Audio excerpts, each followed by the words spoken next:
of GP Lyon. Let's get to it.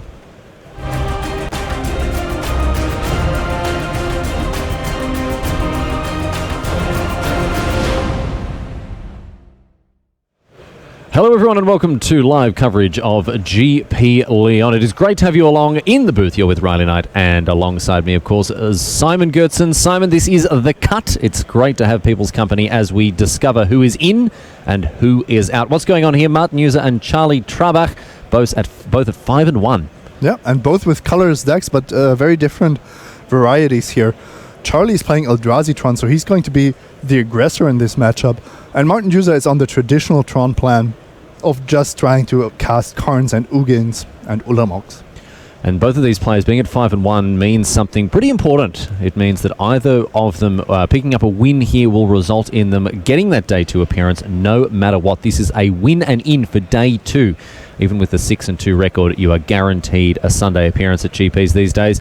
And so that is going to do it for either of our players here. Of course, the second player, the player to come up second best, will get another bite at the apple in round number 8. But right now, we are seeing who is going to be avoiding the cut. That's going to be one of these guys, Martin Juza, who has got more GP top 8s than I have fingers and toes. And that's saying quite something, because I have a lot of fingers and toes. Charly Traarbach, however, is in his way on Eldrazi Tron. What are the differences between these two decks here, Simon? Traarbach is playing a creature-heavy version with Thought-Knot Seers and Reality Smashers. There are going to be a bunch of Matter Reshapers and Endbringers as well. And Martin is playing much less creatures. There will be the occasional Wormcall Engine and Ulamog, one of the trump cards in the matchup. But other than that, he's relying on Oblivion Stones and Karn Liberated. It's fair to say that the Tron deck to your left goes a lot bigger. They play Karns, they play Ulamogs, what have you. Whereas the Eldrazi Tron is a little more mid-rangey with threats at all points along the curve, including things like Thought-Knot Seer, Reality Smasher, as you said there, Simon. So, and a lot more interaction in the form of things like Walking Ballista, but also Chalice of the Void. Yeah, the mono-green Tron deck that Juza is playing, he will also have Walking Ballista, but it serves a different purpose. It's not an aggressive card, it's a controlling card. It's a card that sometimes you play on turn 2 to kill Birds of Paradise. Yeah. So Juza here, after this expedition map, snags out his tower. He has got that turn 3 Tron, and what's he going to... Oh, dear, oh no. It is going to be a Chromatic Star to kick things off with his enormous, huge amount of mana. But a Wormcoil Engine's a nice turn 3 play as well. That's actually a great way to stop Eldrazi Tron dead in its tracks. Now, this matchup is a bit funny. One of the most powerful cards that regular Tron has available to it is Ugin, the Spirit Dragon. And Ugin is really, really bad against Eldrazi Tron. But all the other cards I like quite a bit. I think that the traditional Tron decks are heavily favored in this matchup. Wormcoil Engine, a nice one against Eldrazi Tron, of course, but Thought-Knot Seer is here to start to pick apart Martin Juza's hand with double Sylvan Scrying, 2 Oblivion Stones, and that final tower. Looks like O-Stone number 1 is going to hit the Exile Zone. And now, how does Traarbach want to continue? Matter Reshaper, a nice follow-up play, and another Mine, I believe? Is that the silly little moon face house at the top of the faraway tree? There are now 2 mines in play. One is partially covered by power plant, so 2 mines with different artworks. Traarbach proving himself to be a person of great taste and refinement with his land choice here. And Martin Juza also keeping us honest by picking different lands still.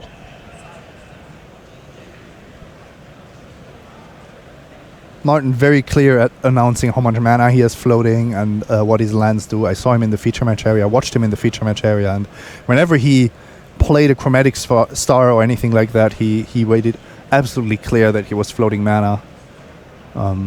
That's just really nice to see this kind of dedication to clarity. Completely unambiguous board state, you would imagine here. Juza now, after having deployed this O-Stone, is going to crack a star.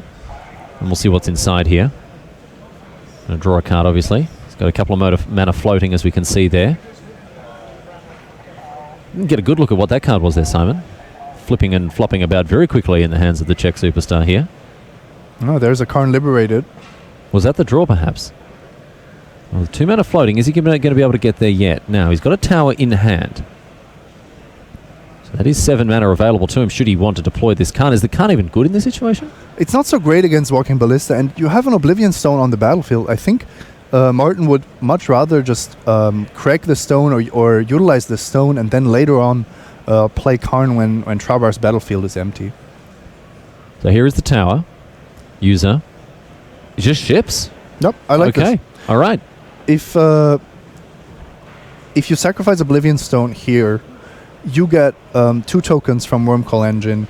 You deal with a bunch of threats on the opponent's side of the board, and you draw a card of the Thought-Knots here. Now, of course, Matter Reshaper will also give Traarbach a card, but if this game goes longer, I think the Tron deck is just super heavily favored. And we haven't even mentioned the possibility of Martin taking things a bit slower and putting a Fate counter on his Wormcall Engine first. I mean, even at that point, the interaction with Oblivion Stone and Wormcall Engine isn't a bad one. You're left with the same amount of power and toughness, of course, spread across 2 creatures. And, you know, Death Touch can be very useful against cards like Reality Smasher. I mean, a 6/6 obviously stops it in its tracks anyway. But if Juza wants to snap it off now, the point is it's not going to be disastrous for him. No, absolutely. So Traarbach got a tricky decision to make here. He can't really afford to commit too much more to the board here, Simon. No, but he has the Walking Ballista, and pumping mana into that is actually quite nice. You can also now attack with your lesser creatures, and then kill the Wormcall Engine with the Ballista triggers. So any way you slice it, Traarbach is going to have ways to spend his to use his mana. Excuse me. As Juza now considering lining up some blocks here. Is there any way for Traarbach to punish him here? Well, he can potentially get rid of the Wormcall Engine, and then the Oblivion Stone loses some of its power. That's, I think, the best that he can hope for. Well, it looks like Traarbach's going to just trade off that his Thought-Knot Seer with the Wormcall Engine now. So Juza going to gain 3, draw a card. It's up to 23 after the hit from the lifelink creature, or from the block from the lifelink creature, I should say, and the Matter Reshaper coming across for 3. Upstairs goes the Walking Ballista. Looks like he's going to finish off that Wormcall Engine here. 1 damage, 2 damage, enough to finish off the engine. So will Juza now activate his Oblivion Stone in response? I don't think so, because now Charly has the opportunity to kill Wormcall Engine in response as well. So I think that would be kind of an awkward exchange. Then I would have much preferred Martin to just sacrifice the Oblivion Stone. Traarbach very subtly indicating what he thinks Martin Juza's going to end up needing here. Oh, but Juza's... Oh, look at that! Completely outplaying his opponent. Traarbach went to all of the trouble of getting that those tokens out of his deck box, but Juza had them ready and waiting. And that's the sort of stuff you expect from a Hall of Famer, Simon. Yep. He probably took them off our feature match colleagues, but... Well, who can say? Who can say, Simon? Really, maybe we'll never know the truth here. As Juza whacks down a Fate counter on the Death Touch Worm by the look of things. Hall of Famers are not particularly well known for bringing their dice and tokens to the matches they play. I think a certain Dr. Frank Carsten would disagree with you there. Well, he's the exception that proves my comment. Oh, he's the exception that proves the rule. Is that right? Okay, all right. I remember when Frank playing Affinity against Jeremy Dazani, who was on Emeria, the Sky Ruin. Frank actually ran us out of dice in the feature match era. I don't know if you remember that. GP Milan many years ago. Just to prove a point. Just to prove a point. Just to prove that he could. So now, Juza gets in there with the Wormos. Traarbach going to take it. Ancient Stirrings to follow up for the Czech player here. Most recent edition of the Hall of Fame, of course, along with Josh Utter-Layton. A GP grinder. I mean, the OG GP grinder, really. This guy's been around the world a couple of times and maybe more.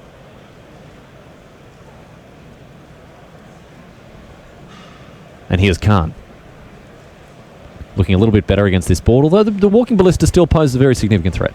It does. It's actually awkward to handle here. Well, another Khan in hand for Juza here. Yeah, so. But trading with a Karn is not something you can expect most of your creatures to do. Traarbach's hand, by the way, Endbringer is a card that does a little bit. All his dust, nothing. Yeah, absolutely stone cold nothing, right? Absolutely stone cold nothing. Oh my goodness, doesn't even snag something like a World Breaker. In comes Matter Reshaper. Martin Juza sitting pretty now, 23 life once again. Traarbach, he's got the goods with his Endbringer.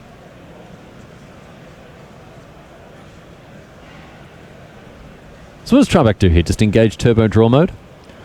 Well, Traarbach doesn't really have much choice. He has to play whatever the top of his deck delivers. He has to hope that that Matter Reshaper gives him something good, and I don't think that Martin will allow him to start drawing with Endbringer, to be honest.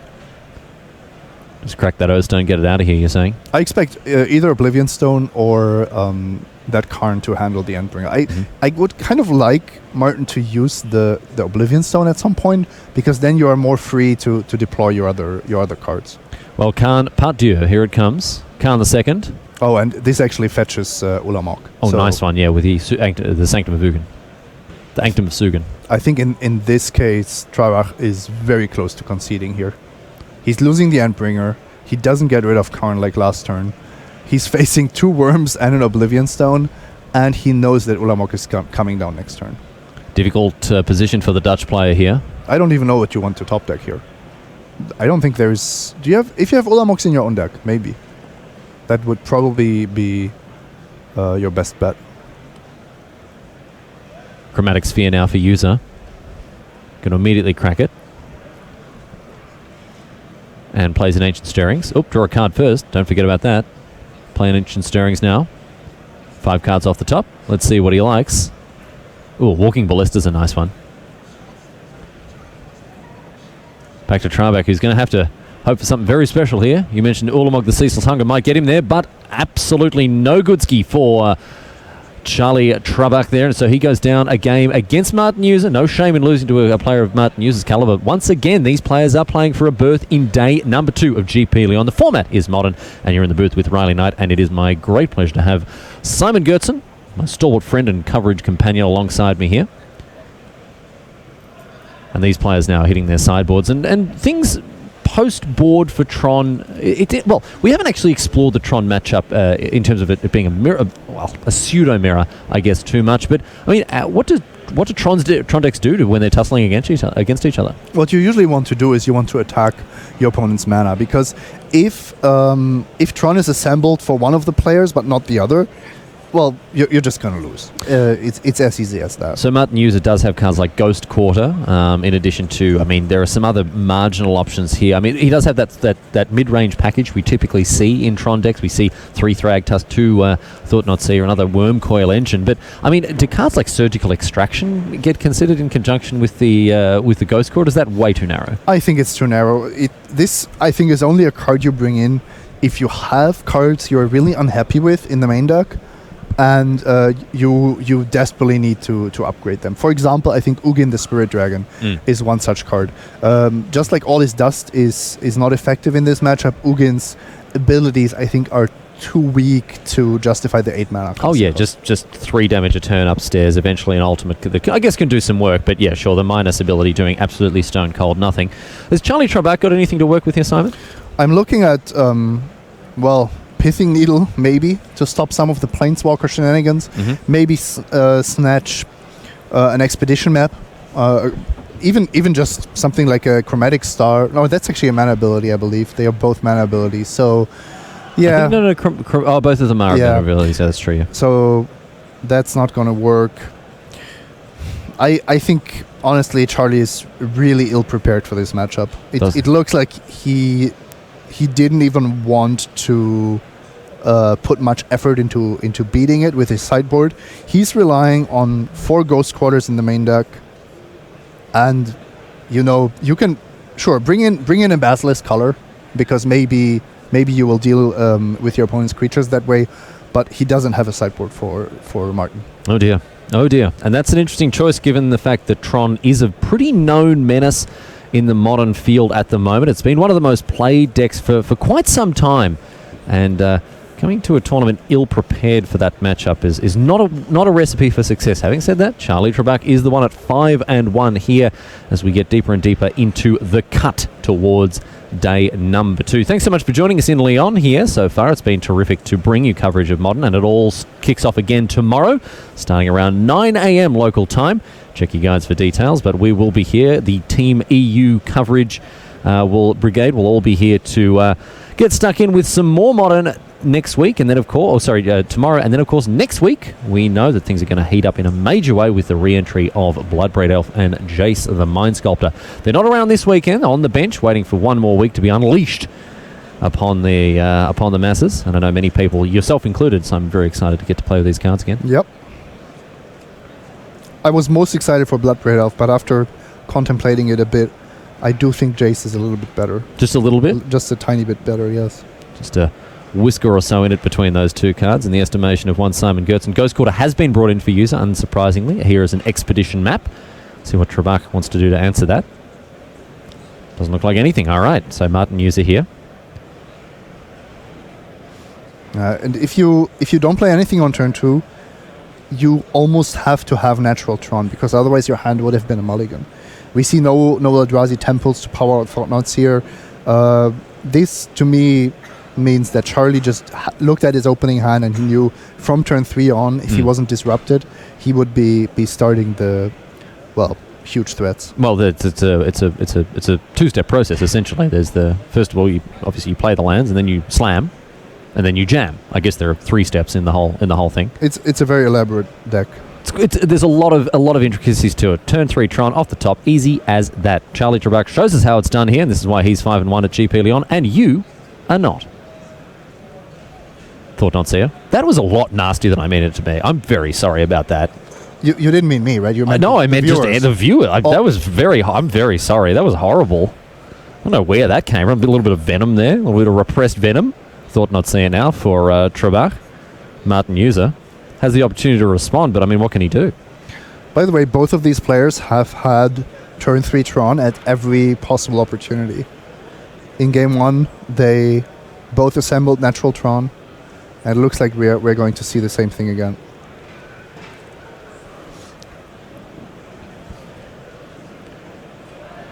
So let's have a look here as a Dismember takes apart the Thought-Knot Seer. That is still going to exile a card, and of course it gives Traarbach the option of picking the card that was freshly drawn from the Thought-Knot Seer leaving the battlefield. A little bit confusing, given those abilities resolved in the reverse order, but at the end of the day, we're still at card parity. Traarbach still gets to have a look at the cards in user's hand, and he has brought in those Thrag Tusks. Yep. We saw how good a Wormcrawl engine was on the battlefield. Just having a 5-3 to trade with Thought-Knot Seers or Reality Smashers might be all that Martin needs to stay alive long enough for his more powerful cards to take over. Now, how scared is Charly of Ulamog? We're going to find out here. Charly Traarbach giving us a bit of Beethoven on the table there. He also knows that Martin is holding a Ghost Quarter, so depending on his hand, he cannot rely on having Tron indefinitely. Is it going to be the Thrag Tusk here? Or is it going to be the Ceaseless Hunger? This is how Traarbach is worried about it is. What do you think of that? You're nodding in approval. That's what I would have taken. Just snap it off. We saw how long the game went in game 1, but once Ulamog came down, it was really all over. So this is just the scariest card in the matchup, I would say, even for both sides. Even if the Eldrazi Tron decides to play Ulamog. Nowadays the lists are leaning towards the, let's say, cheaper variants, but I think Ulamog is still super potent. Only 6 drops, just the cheaper options for sure. Only 6, 7 and 8 drops. So Traarbach goes a hunting, finds a wastes. After that, Ghost Quarter removes his tower here. You need these basics to cast Thought-Knot Seer under Blood Moon. Yeah, and it works. It gets it done. Also, a lot of utility against cards like Path to Exile. 2 copies of Wastes in Traarbach's deck, and I like it a lot. User, of course, has the regulation 4 Forest, so we see some decks play 5. Yeah, I like the Horizon Canopy that you can fetch up if you are flooded a little bit and draw another Sylvan Scrying or Expedition map. Really long and convoluted way of cycling a Sylvan Scrying.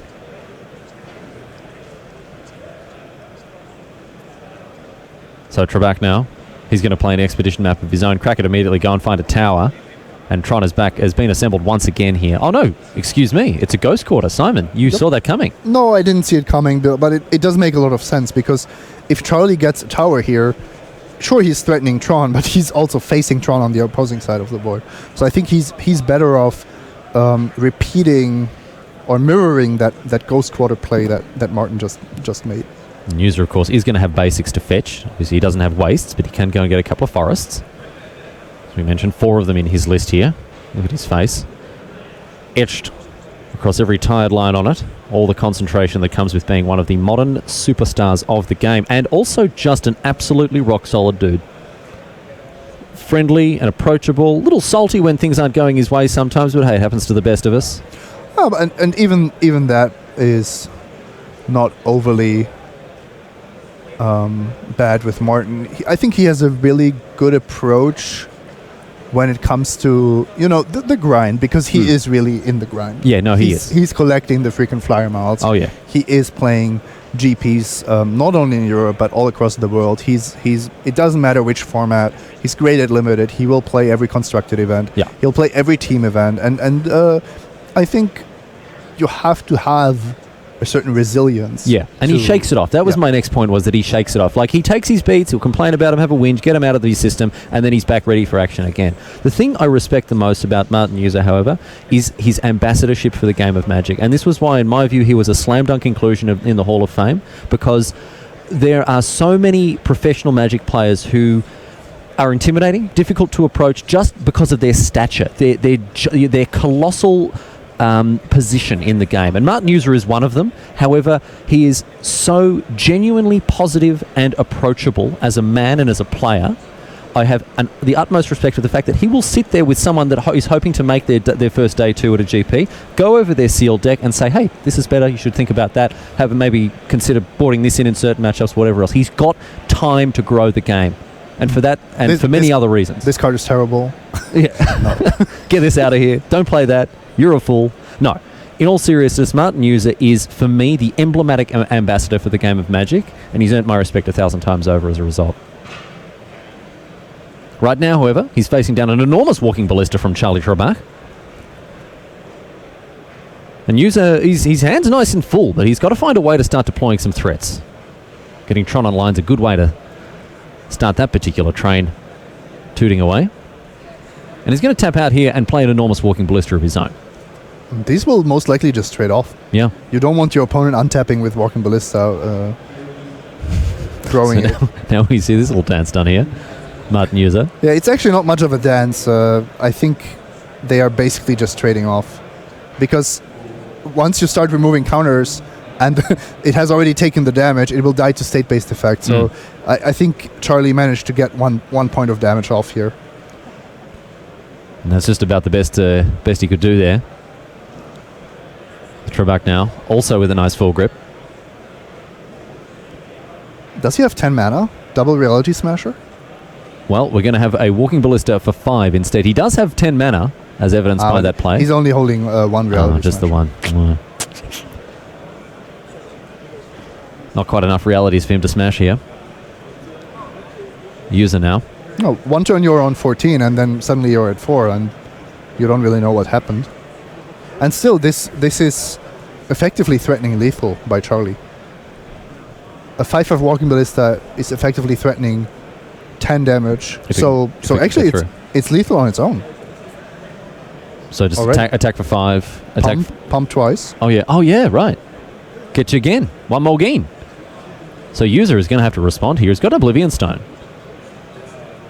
And that's going to be the next play here. Mm-hmm. That's actually good if you want to play around Reality Smasher. You do take a bit more damage if Charly's best play is to pump mana into the Ballista. Well, Juza's crunched the numbers and he's come up with the goods here. Reality Smasher in hand for Traarbach. Is that another Walking Ballista that he's just found? I thought it was a Thought-Knot Seer. It is a Thought-Knot Seer. It is a Thought-Knot Seer, indeed. I have to say, to excuse myself somewhat, I do have a lot of trouble telling certain cards apart because of my color blindness. Exactly, yeah. Especially the different frames of especially artifacts with and colorless cards. Yeah, exactly. It's very difficult. Something I have to lean on quite heavily sometimes. And in these mono brown decks, I mean, yeah. I don't know if they're mono brown or mono red. That's the problem. They used to be brown, but that's a long time ago. Oh, they're not anymore?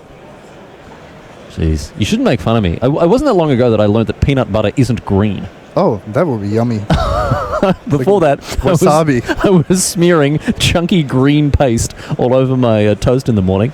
Here's a thought not see for Charly Traarbach now. What's going on for Martin Juza? Still got that thrag tusk. Chromatic Star. Can't liberated all options here for the thought not seer. Looks like a tower's hiding out in the back as well.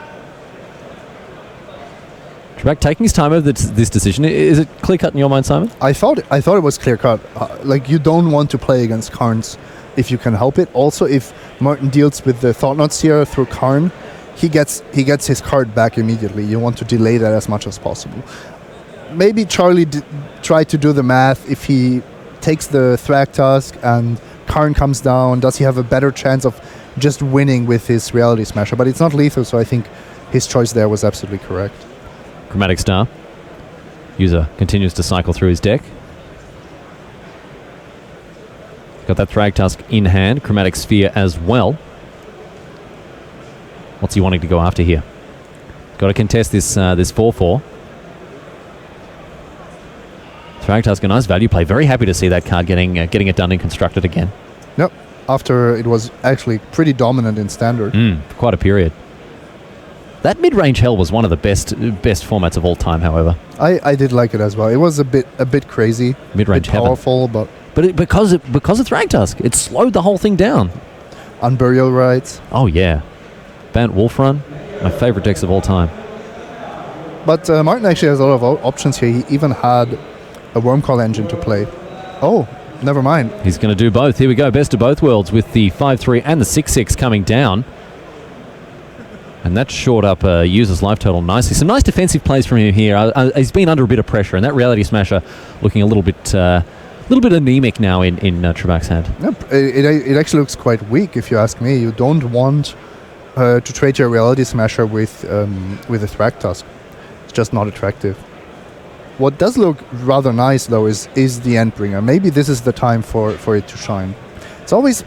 We always see the potential of the card, but we almost never see it really do. It can be a hugely high impact card. I mean, obviously, let's remind people of what it does. You can tap it. It untaps, first of all, during each untap step, so during your opponent's untap steps as well. You can tap it to deal 1 damage to a creature or a player in combination with a Basilisk Collar. This will kill anything. You can pay 1 colorless and tap it, and it essentially arrests something or pacifies it. It can't attack or block for that turn. And the third ability is pay 2 and tap it and draw a card. But it looks like Khan is going to once again prevent any kind of shenanigans with the Endbringer. The only end that seems to have been brought about is its own. Yeah, we can keep track of whether we see an activation of Endbringer this weekend. All right. Endbringer Watch. Current count 0. Welcome, ladies and gentlemen, to Endbringer Watch. It's great to have you along.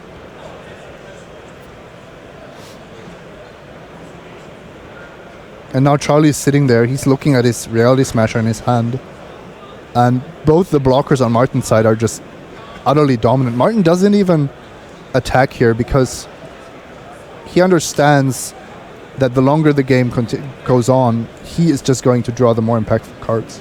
Those Ulamoks and what else he has. Well, you mentioned this earlier in game number 1, the fact that the longer the game goes on for traditional Tron, the more heavily favoured it is, just due to the raw power level of its cards. In basically every matchup, I would say. You'd say so? Yeah, if it's well, maybe not against Burn. You know, there are certain things where you don't want your opponent drawing cards, but if you're just trading card for card here, you're drawing 6 and 7 drops, and they're drawing 1 and 2 drops. So that's certainly better. Mindstone cycles away here for Traarbach. He just can't find anything that really can get the juice flowing. No, and now Martin will actually gain 6 life very soon. And once the Wormcall connects, it's pretty much over. Actually, a bit surprised, Rally, that he didn't attack with the Wormcall engine last turn. Seemed to be a relatively free attack. Playing very defensively here. Is that about to change now? It's interesting how you want to utilize the Karn here. I would be a little bit tempted to just -3. You get an extra card, and you hit for 11. You're kind of putting the pressure on your opponent, and plussing the Karn is really just delaying that, because you know Traarbach will not be holding an important card here. Sylvan Scrying goes and gets that Horizon Canopy. This is that ridiculously convoluted line to cycle as a a Sylvan Scrying that you mentioned before, Simon. Love it. This is the kind of tech. And after all of that, I think he just drew another land off the top. Oh dear. So Khan remains unactivated for this turn, and you think just slam that 4/4 out the way and get in. There are two lines here. You can +4, then you can decide if maybe your worm call attacks. Like I said, I would have liked to see that, or you take the more aggressive line, which I'm happy to see here. I think you don't have to waste another turn, basically not doing anything. So Juza begins to turn the corner, hacking away at Traarbach's life total, and another worm coil is a great draw off of that Thought Not Seer. And Traarbach, I think he's just got to read him and weep. What's he got here? Walking Ballista, Martin Juza at 19. He stabilised nicely with that life gain. Yeah, too late. Walking Ballista was actually one of the cards that Charly could have top deck at an earlier stage, but now is he even staying alive? I don't think even a large Walking Ballista will stop this. Wormcall Engine is also a pretty busted card. Oh yeah, it's just huge. I remember actually the first moment I learnt about this card, I was convinced that my friend was having a Lend-A-Me. I was like, no, that card doesn't exist. It can't exist.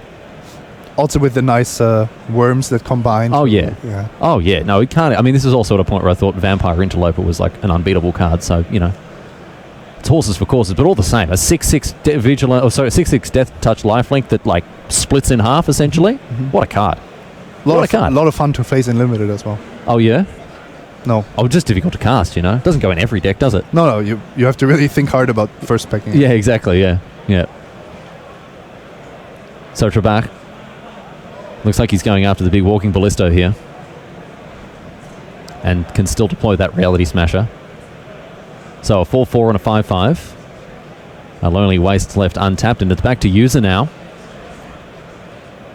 Got to put the finishing touches on this game, you would think. And therefore the match, slamming himself into day number 2. Big attack with everything incoming. He's going to gain 12 life at a minimum. And can Traarbach hold off this onslaught? No shame in going down to a player of Martin Juza's caliber, but still, Traarbach's going to want to dig deep and keep his day 2 dreams alive here. He has a nice block here, I think.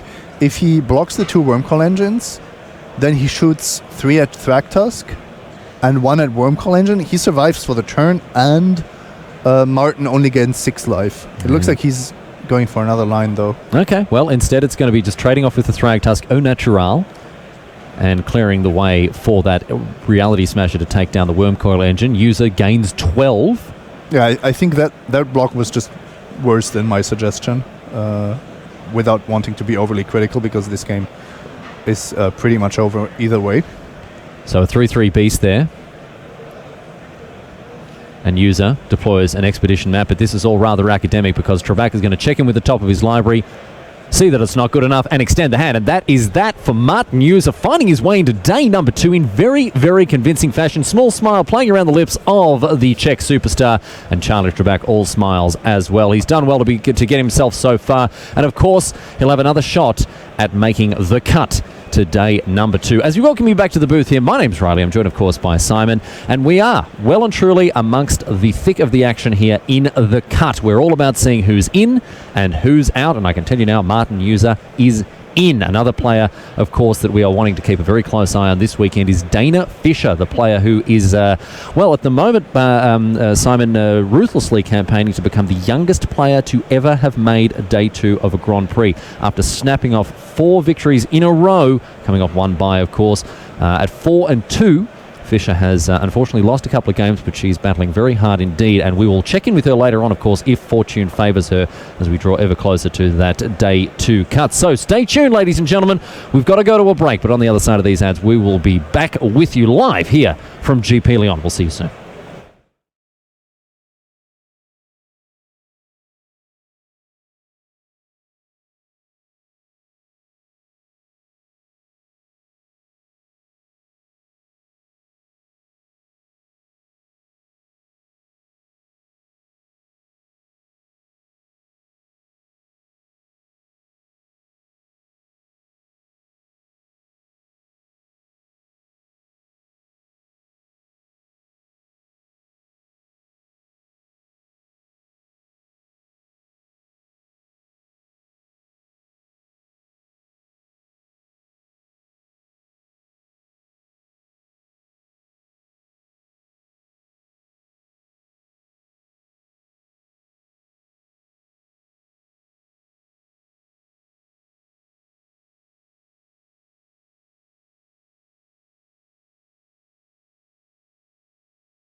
Welcome to our city guide for the first double event of the year, Grand Prix Seattle, Standard and Legacy.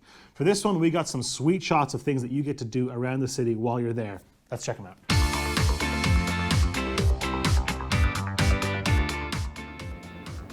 Welcome to Seattle, the home of Magic the Gathering and the home of our first double GP this year in April. We're here to give you a look at some of the cool things you can do in town, starting with the Space Needle. Built in 1962 for the World's Fair, it is 600 feet tall and is built to withstand earthquakes, massive winds, and has 25 lightning rods. Because with a building this big, you really want to be sure. Before the elevators were installed, workers commuted to work in a metal bucket. That's absolutely ridiculous. The views are amazing. You can see all of downtown, you can see Mount Rainier and like Elliott Bay and everything, and it actually is, even on what's like kind of a little bit of a foggy day, you can still see everything. It's actually awesome. Major part of the Space Needle is that the entire thing is filled with the intoxicating smell of caramel popcorn, which like, I had to get a bag. I didn't remember doing it. I was just drawn in by it and I had to get it. Oh, it's so good. It's actually really good. Yeah. Come to the world's first ever Starbucks and try their special Pike Place roast. This is Pike Place Market, the #1 tourist attraction in Seattle. It's over 100 years old and is easily the best place in the state to see a fish get hurled 3 feet in the air. This is just a stone's throw from the Space Needle and is the Globe Fountain.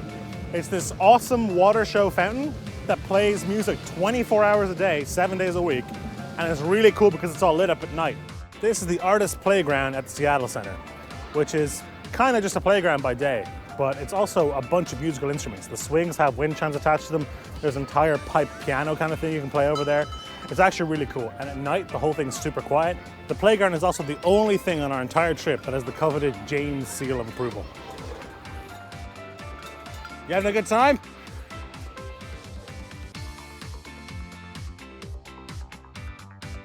And this is GameWorks, a retro-style arcade right next to the convention center where you can play a bunch of old-style arcade games and win carnival tickets. So if you're coming into town to walk away with a giant plushy snake, this is the place to do it.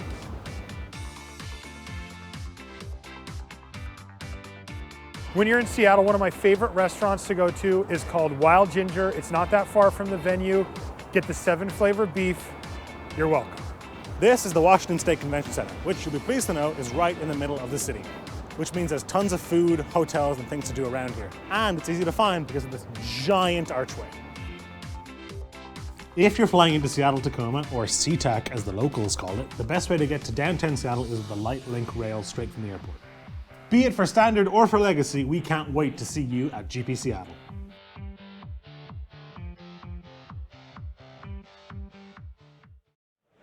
And welcome back to the tournament floor here at GP Lyon. My name's Riley Knight and I'm joined, of course, by Simon Gertzen, the Pro Tour champion and a very good friend of mine. Unfortunately for him, we've got some Time Walk Magic lined up right now, ready to go. So let's get to it here as we continue to get closer and closer to the cut here at GP Lyon as we find out who's in and who is out. We are looking now at Petr Sochurek and Ludovic Daubasse, kicking things off with Sochurek. 5-color humans, we've seen it before, we'll see it again. Simon, a very quick breakdown of what this deck's about. Yeah, this deck is creature-based aggro deck. The only non-creature in the deck is Ether Vial, so that just helps you get your creatures into play faster and without paying mana for them. You are pressuring the opponent mostly with Champion of the Parish and Thalia's Lieutenant, and at the same time you're heavily disruptive with your 2-drops. Thalia, Guardian of Thraben, Kitesail Freebooter, and Meddling Mage to prevent those removal spells or answers of your opponent. And this is something we don't often see typically in aggro decks, just the pure amount of disruption that this creature-based deck can bring to bear, and the critical inclusion that really pushed this deck over the top was not only the Kitesail Freebooter from Ixalan, which obviously is a duress on a stick, it was of course the Unclaimed Territory. Finally the mana all works perfectly. This deck can play any human in any colors. Actually, Phantasmal Image might be the hardest card to cast in this deck because you need either a blue source, you need to name Illusion with one of your caverns or territories, or you need Noble Hierarch. Still a lot of ways to cast it, but it's it's actually tricky. Yeah, you've got to have that ziggurat, and we actually see Sochurek here with an extra island. Often it's only one basic, a plains, but the island is also an inclusion here for Sochurek. Interesting. And 4 copies of Horizon Canopy. He is not looking to flood out at all. No, this deck is actually, it's not a Collected Company deck. Even though Collected Company would be great in this deck,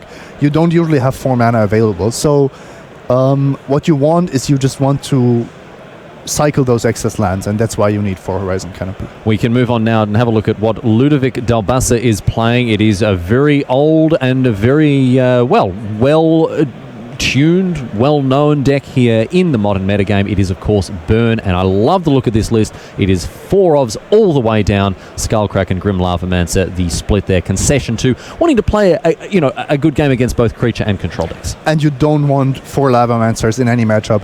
Also, you don't want 4 Skullcrack in the more interactive matchups. I like this list. I like this deck. I don't particularly consider myself a Burn player, but I respect that this deck keeps the metagame fair. Just ask certain decks, what are you going to do if I'm just lava spiking you? Yeah. What are you going to do in the face of a Goblin Guide? And look, I'm not going to fault you for that. There are people who cannot stand this deck, and that is a perfectly legitimate opinion. You don't have to like this deck, but I tell you what, you damn well have to respect it, because it is going to get you in no time, of course, if you don't come ready to tussle with the Goblin Guides of the format. We're going to line up that Time Walk match, and we're going to get it underway in just a few moments here. It can, of course, we can explain what's going on here. This is a pre-recorded match that took place in the previous minutes of round number 7, and we can bring it to you now as though it were live, although it is important to mention that it is, of course, a replay for all intents and purposes. Petr Sochurek off to the races with an Ether Vial off of Plains on turn number 1, so he's going to be able to dump creatures out very, very quickly indeed. What is this match, just a straight-up race, or is there a little bit more interaction going on than you think? I think there's a bit more interaction, because what will usually happen is that the humans deck will just get the better board ultimately. So the real question is, how does Burn utilize its creatures? Does it have a creature draw at all? Of course, if we're only looking at a Burn draw, then it's not going to be very interactive. Creatures on the left hand side, racing Burn spells on the right hand side. However, if there are Goblin Guides and Monastery Swift Spears, then there can be some really interesting dynamics, especially topped with Searing Blaze. Daubasse here with the Mountain on turn number 1. It indicates to me a 1-drop creature will be joining the fray, or is it just going to be a suspended Riftbolt here? In either case, he's looking to preserve his life total at least a little bit, Simon, by not fetching out a Shockland. So here it looks to be just an absolute race. Ludovic wants to get... Oh wow, no second land for Petr. Oh dear. And that Ether Vial is going to have to do a lot of work here. In addition to no second land, nothing like a Champion of the Parish or anything for Sochurek here. Well, he's going to Ether Vial it in. That's... has he got the Champion in hand? I think so, yes.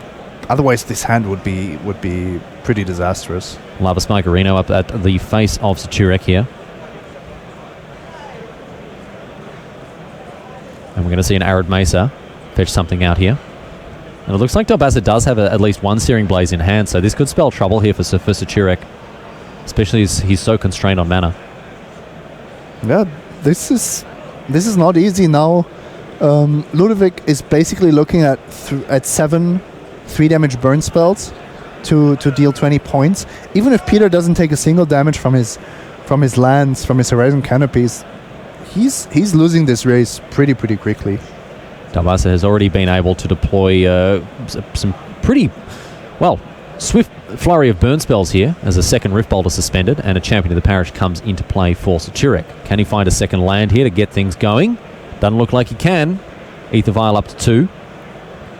Gets rid of that counter. Obviously, we're going to keep it at 2 for a while here by the look of things.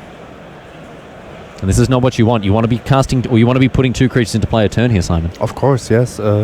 Ether Vial already has that cost that you're not deploying a creature on the first turn. So at least you want to reap the rewards of having played one on turn 1. You know what's good against Riftbolt? Tell me. Meddling Mage. Oh yeah? That's a really neat card against Suspend. You can just name the card that you know your opponent will try to cast. Of course, Ludovic can just kill the Meddling Mage with the Suspend trigger on the stack, but it's still a very relevant line here. Oh yeah, sure. It's just like it comes in and gains you 3 life, right? It's probably also better than Thalia, which comes down instead, because here Petr is sure that Ludovic can pay the mana to get rid of her. So Thalia, Guardian of Thraben, we can see there one of the promo printings of this little 2-1. Thorn of Amethyst on legs. And of course a tricky card for many of the interactive decks that typically the black mid-range decks that fill their decks full of Thought Seizers and Inquisitions, and blue decks, control decks of course, have a nightmare against this card. Yeah, and the thing that's really tricky is that Ludovic doesn't really want to cast that Rift Bolt targeting Thalia, but he kind of has to. Otherwise, everything else is also going to cast more mana, and then he's never going to get to even casting Searing Blaze. I don't think Sochurek will be unhappy with that interaction. Put a Thalia into play, eat a removal spell, just as we were saying with something like Meddling Mage. Yeah. That's one fewer burn spell at the Dome. That's maybe even one more turn for Petr Sochurek. That's the difference that one burn spell can make. And Peter's turns are developing more rapidly in the damage department. Ludovic's turns are ultimately going to be, take 3, maybe then take 6, but he's running out of cards, so ultimately it's 0 or 3 damage per turn, and Petr will at some point just deal 10, 11 points of damage per turn. Sort of like they're inverse to each other. One starts low and gets higher, and the other starts high and gets lower. As a Searing Blaze is a nice way for Daubasse to keep that damage train rolling here with a Champion of the Parish down. A Kitesail Freebooter from Sochurek here. Main phase by the look of things as well. It might even be... Oh, wow. Oh, no. It might be an upkeep Freebooter if he wants to tick up that Ether Vial, but... Oh, right. Yes, okay. Put the Ether Vial to 3, but I mean, that would only be the case if his hand's full of 3-drops, which it doesn't seem, but he's got a Mantis Rider. He can still put it on 3 next turn, so it doesn't make a big difference here. So Meddling Mage, Mantis Rider in the hand of Petr Sochurek, but no second land. My goodness me. Cannot find what he needs. So he must have drawn that Mantis Rider, because otherwise he would have put the Ether Vial on 3, I believe. You think? Doesn't want the Meddling Mage? I think Mantis Rider get in for 3 is perfectly fine play here. It seems. I mean, he decided to go for the Freebooter instead, which is definitely not good at racing here. Here is a land. Okay, well that changes things now. An unclaimed territory, and it will be the Meddling Mage. Reprint from Shards of Alara there. So right now we don't know what is being named, but we know the 2 options are basically Goblin Guide and Eidolon. Yeah. So I would actually expect him to name Goblin Guide here, because he doesn't have a good way of blocking it right now, and he kind of wants Ludovic to play an Eidolon. Because Petr is the one with an Ether Vial in play. Sochurek can just hang back on casting spells and just put him into play for free. Excuse me. Can't play that. Goblin Guide. Oh, man. I thought I was wrong there for a second. Yeah. But no. It was, in fact, reality that was to blame. So Daubasse is having a read of Meddling Mage, which is puzzling to me, Simon, because he's 5-1 at a GP and would have come across this card before. You can name creatures with Meddling Mage. Of course. You can name... Cards. There's very few things you cannot name. No, you can sit down and name the Ace of Spades. That's a card. No, that's not a card. You can name... You can't Treasure. name... Treasure. No, you can't name Treasure either. Okay, that's not a card. It's hard to not name a legal card with Meddling Mage. You can name bricks. if you're playing Settlers of Catan. Well, here is the Goblin Guy. It's trying again after that lightning bolt. Oh, Ludovic, actually quite a nice turn here. He's able to cast all his cards. Daubasse now, I think just the Eidolon in hand, right? Yep, and that is going to come down, of course. Petr also knew about it, so not a big surprise. So there it is. Eidolon of the Great Revel, the walking, talking, slicing, dicing pyrostatic pillar.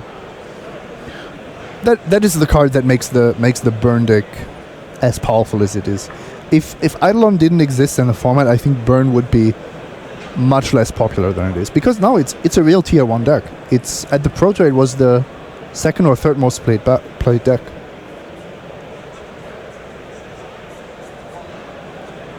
So you mentioned before, Simon, and it's worth picking up on the fact that Ether Vial means that the Eidolon isn't a huge issue for Petr Sochurek, as he can cheat his creatures into play that way without ever having to take the damage. It might even be an advantage going long, but right now he's looking at 2/2/2s and he has a 1/2 in play. This is almost... Two of the premier aggro decks of the format, Simon. Yes, this is like limited magic, even like limited magic when you're looking at around turn 3. Yeah. We're playing a high-powered constructed event. On turn 3, you're already playing cards that dominate 2/2s, so... Yeah, that's right. You're already playing your 2/3s and what have you, yeah. Well, let's see if how Sochurek wants to move this game forward. It is happening rather slowly, I would say, for an aggro mirror. I mean, aggro is not really fair. The burn deck is not an aggro deck. I don't think that's a fair characterization. It has 2/2 hastes for 1, but it's a combo deck. Is Affinity an aggro deck? Well, yes. It's also a combo deck. But burn has a different... Affinity cares about which cards it draws. Okay. Like burn just says if you're on turn 7 on a burn deck, all you care about is a non-land card. You don't care which one. Whereas Affinity's like, give me a plating, give me a Ravager. Thalia's Lieutenant, take 2 from the Eidolon here. It's going to increase that card sale freebooter's apparent upside. Here's a nice little trick as well, as we're going to see in response to the Thalia's Lieutenant trigger, a Phantasmal Image come down, and that's going to mean triggers for days here for Sochurek.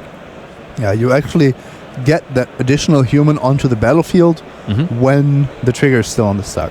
It's not often that we can put creatures into play at instant speed, but this means that all of them are going to get 2 +1/+1 counters. If we played them all at sorcery speed, of course, one would have 1 fewer. Daubasse has been left in the dust here a little bit as he has another read of this Ether Vial. Not getting the trigger from the Eidolon of the Great Revel.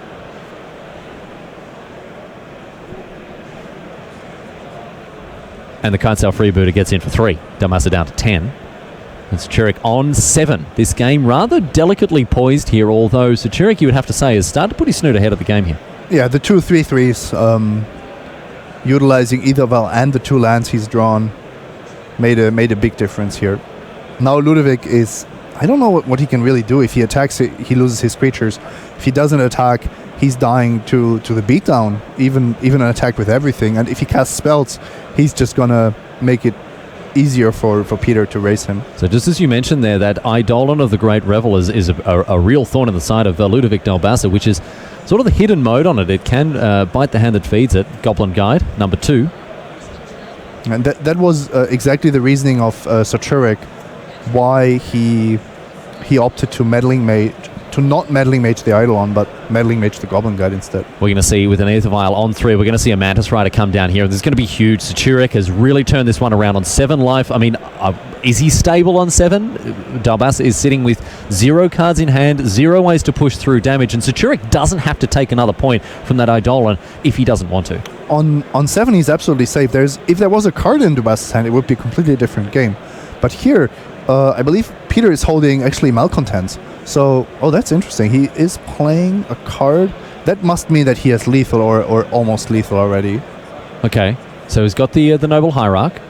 Going to pump up those lieutenants. Yeah, this just means the freebooter is lethal. So 5 damage upstairs, attack with the freebooter, and Daubasse is going to have to reach for his sideboard now after that malcontents. Sochurek has navigated this game absolutely masterfully. Ludovic Daubasse very, very carefully, even on 0 life, reading all of the cards. You can't fault him for being so careful, of course, but that is that. Petr Sochurek getting up in game number 1. Congratulations to him after navigating some pretty tricky waters there. Yep, being stuck on 1 land. Oh, yeah. Not most of the game, but half of the game. He did look to have his back up against it for a while there, but he certainly got back in it in a major way, and we are heading now to game number 2 with Daubasse, on the play after having lost game number 1.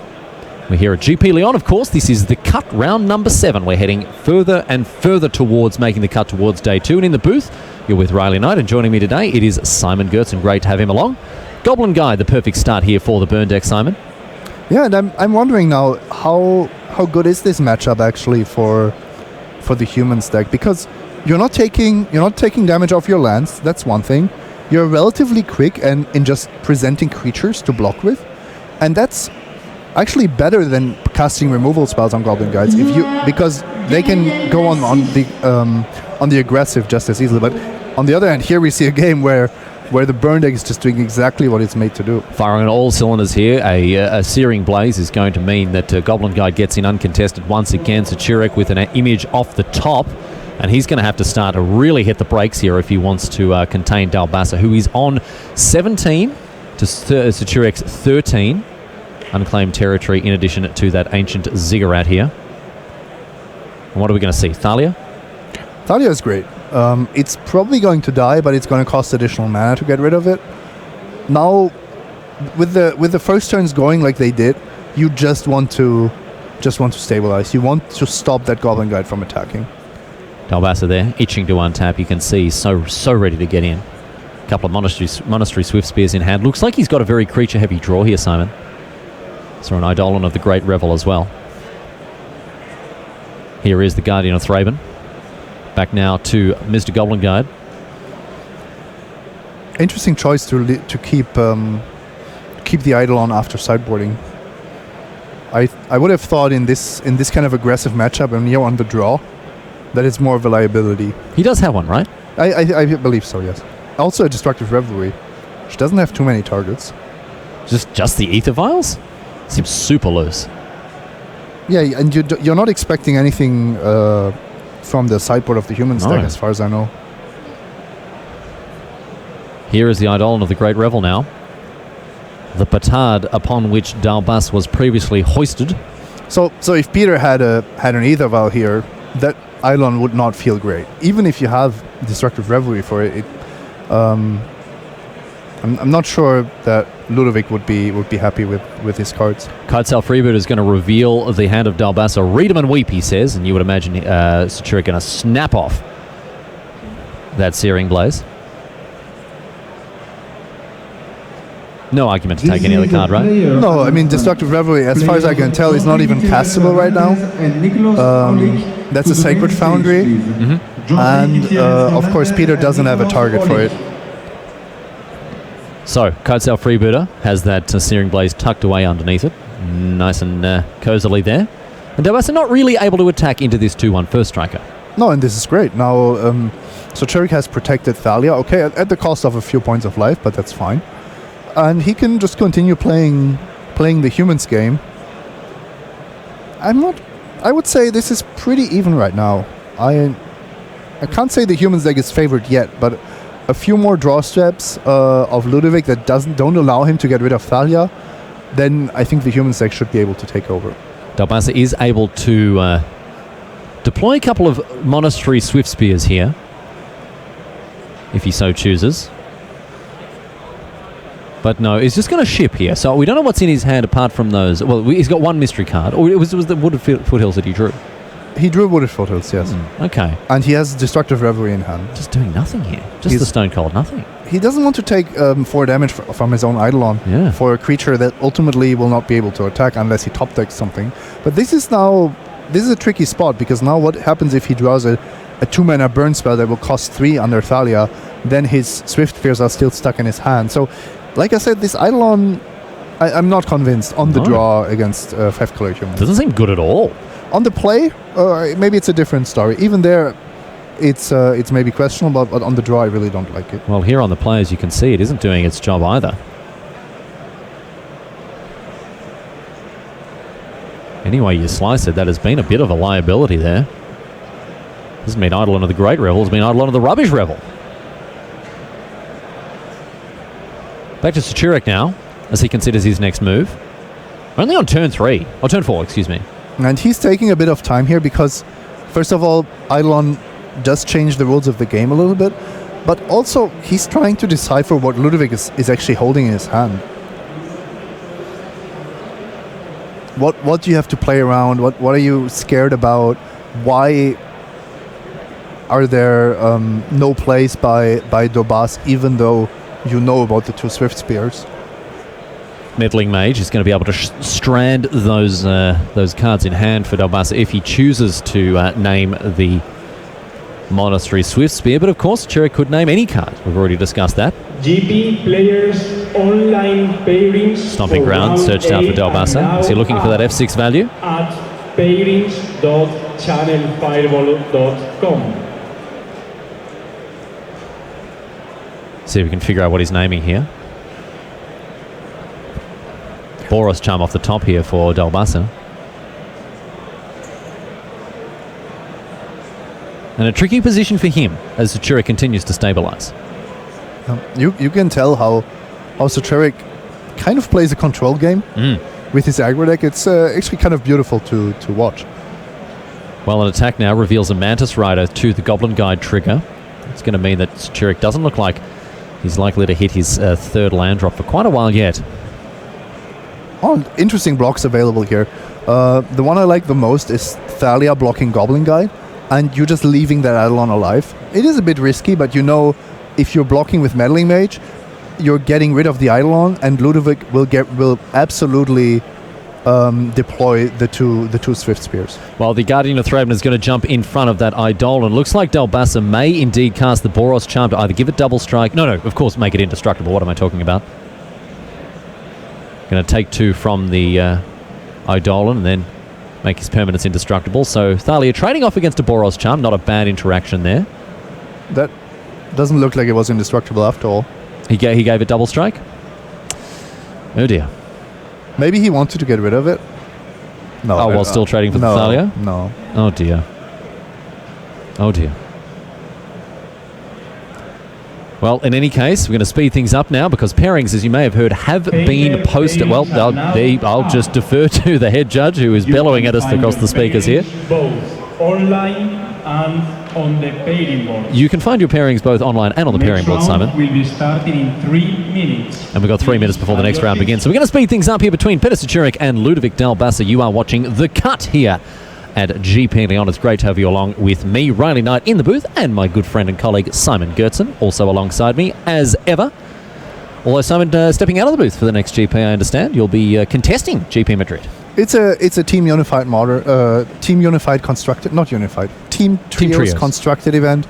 And I thought that was a great opportunity to get back into the thick of things. I'll be competing, most likely playing Modern, so that I can sit in the middle. Get carried. Feel important. Oh, sorry. That's the reason there. You're playing with your brothers, right? Phantasmal Image copying Meddling Mage. One is my real brother, the other one looks like my brother. So I guess that counts. So pseudo brother. Meddling Mage trading off there with the Golden Guide. That was the Phantasmal Image Meddling Mage, I should say. And a Grim Lavamancer now is a great card in this matchup. Yeah, that's actually huge. And I don't know about Daubasse. I believe he had 2 Grim Lavamancers. I think the Humans deck on its own is already a reason why we see Grim Lavamancer basically being played again, because for a while it was basically nowhere to be seen. Yeah, we saw it in the sideboards of Jund decks and that sort of thing. And sure, but I'm talking main deck. No, that's what I'm saying. We haven't seen it do much work at all recently, but now it is a main deck inclusion because of these small creature decks, I would say. And to be fair, it's just like the other creatures in the deck. If you don't deal with it, it's going to deal its damage. So you'll have another recurring damage source. I mean, if it does 2 damage and takes a card from their hand, fantastic. If it does 4 damage and does that, or 6 damage, you're laughing. Sochurek now, after this Lieutenant, is going to get stuck in with these creatures. Lavamancer is the worst top deck you can have in the burn deck, and that's kind of the biggest problem. Because it's so low impact the turn you draw it. Well, from here on out, Daubasse can look to go to town with it, although he doesn't have a great number of targets for it. Even that Lieutenant shortly is going to be out of range. And on 5, game of Daubasse, I mean, what's the way out of him here? What's the way for him to get out?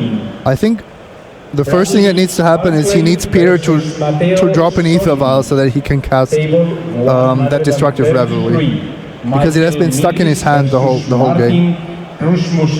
Daubasse has been punished by some of the choices that he's made when it's come to deploying his cards, sideboarding, attacking and blocking. But of course, at 5-1, he's still got a second bite of that cherry to get into top 8. What I really like is how he has tried to protect his life total at all costs, but I think it's just a little bit too much by Sochurek, who played this beautifully. And look at this, more masterful stuff here for Sochurek as 2 Mantis Riders get stuck in as well here. Daubasse sends 2 damage upstairs, and the winner's handshake from Petr Sochurek.